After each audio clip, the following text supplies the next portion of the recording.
ದಕ್ಷಿಣ ಕನ್ನಡ ಜಿಲ್ಲೆಯ ಬಂಟ್ವಾಳದ ಸೂರಿಕುಮೇರಿನಲ್ಲಿ ಹೆದ್ದಾರಿ ಕಾಮಗಾರಿ ಹಿನ್ನೆಲೆ ಗಂಟೆಗಟ್ಟಲೆ ಟ್ರಾಫಿಕ್ ಜಾಮ್ ಸಮಸ್ಯೆಯಲ್ಲಿ ಸಿಲುಕಿಕೊಂಡ ಸಾರ್ವಜನಿಕರಿಗಾಗಿ ಪುತ್ತೂರು ನಗರ ಠಾಣಾ SI Rajesh KV traffic clear ಮಾಡಲು ಹರಸಾಹಸ ಪಟ್ಟಿದ್ದಾರೆ.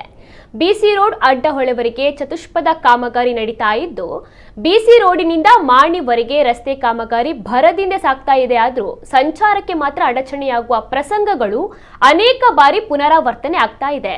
ಇಂದು ಬೆಳಿಗ್ಗೆ ಸೂರಿಕುಮೇರು ಎಂಬಲ್ಲಿ ಹೆದ್ದಾರಿಯನ್ನ ಗುತ್ತಿಗೆ ವಹಿಸಿಕೊಂಡ ಕೆಎನ್ಆರ್ಸಿ ಕಂಪನಿ ಅಗೆದು ನೀರಿನ ಪೈಪ್ಲೈನ್ ಅಳವಡಿಕೆ ಮಾಡುವ ಕೆಲಸವನ್ನ ಮಾಡ್ತಾ ಇದ್ದು, ಸಂಚಾರಕ್ಕೆ ಬದಲಿ ವ್ಯವಸ್ಥೆ ಮಾಡದೆ ಟ್ರಾಫಿಕ್ ಜಾಮ್ ಉಂಟಾಗಿತ್ತು. ಸುಮಾರು 1 ಗಂಟೆಗಳ ಕಾಲ ನಿರಂತರವಾಗಿ ಹೆದ್ದಾರಿ ಬ್ಲಾಕ್ ಆಗಿತ್ತು. ಇನ್ನು ಇದರಿಂದ ಸಾರ್ವಜನಿಕರಿಗೆ ಕರ್ತವ್ಯದ ಉದ್ದೇಶದಿಂದಾಗಿ ಸಾಕಷ್ಟು ತೊಂದರೆ ಕೂಡ ಆಗಿತ್ತು. ಬದಲಿ ವ್ಯವಸ್ಥೆ ಕಲ್ಪಿಸದೆ ಹೆದ್ದಾರಿಯನ್ನ ಅಗೆದು ಪೈಪ್ ಅಳವಡಿಕೆ ಮಾಡುವುದು ಸರಿಯಾದ ಕ್ರಮವಲ್ಲ ಎಂದು ಸಾರ್ವಜನಿಕರು ಆಕ್ರೋಶವನ್ನ ವ್ಯಕ್ತಪಡಿಸಿದ್ರು. ಹೀಗಾಗಿ ಎಸ್ಐ ರಾಜೇಶ್ ಕೆವಿ 1 ಕಿಲೋಮೀಟರ್ ನಡೆದುಕೊಂಡು ಬಂದು ಟ್ರಾಫಿಕ್ ಅನ್ನು ಸರಿ ಮಾಡಿದ್ದಾರೆ. ಟ್ರಾಫಿಕ್ ಜಾಮ್ ಸಮಸ್ಯೆಯಲ್ಲಿ ಅನೇಕರು ಸಿಲುಕಿಕೊಂಡಿದ್ದು, ಪುತ್ತೂರು ನಗರ ಠಾಣಾ ಎಸ್ಐ ರಾಜೇಶ್ ಕೆವಿ ಕೂಡ ಸಮಸ್ಯೆಯಲ್ಲಿ ಸಿಲುಕಿದ್ರು.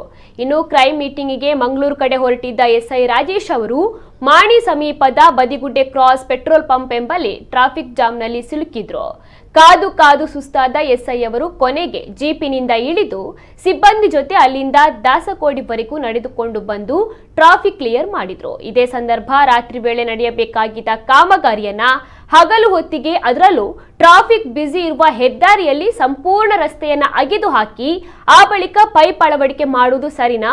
ನಿಮ್ಗೆ ಅಷ್ಟು ಗೊತ್ತಿಲ್ವಾ? ಜನರಿಗೆ ತೊಂದರೆ ಆದ್ರೂ ನೀವು ಯಾವುದೇ ಸಮಸ್ಯೆ ಇಲ್ಲದಂತೆ ಆರಾಮವಾಗಿ ಕೆಲಸ ಮಾಡ್ತೀರಿ ಎಂದು ತರಾಟೆಗೆ ತೆಗೆದುಕೊಂಡ ಅವರು ಸ್ಥಳೀಯ ಪೊಲೀಸ್ ಠಾಣೆಗೆ ಮಾಹಿತಿಯನ್ನ ನೀಡಿದ್ರೆ ಅವರು ಟ್ರಾಫಿಕ್ ಕ್ಲಿಯರ್ ಆದ್ರೂ ಮಾಡ್ತಾ ಇದ್ರು ಎಂದು ಗದರಿದ್ರು.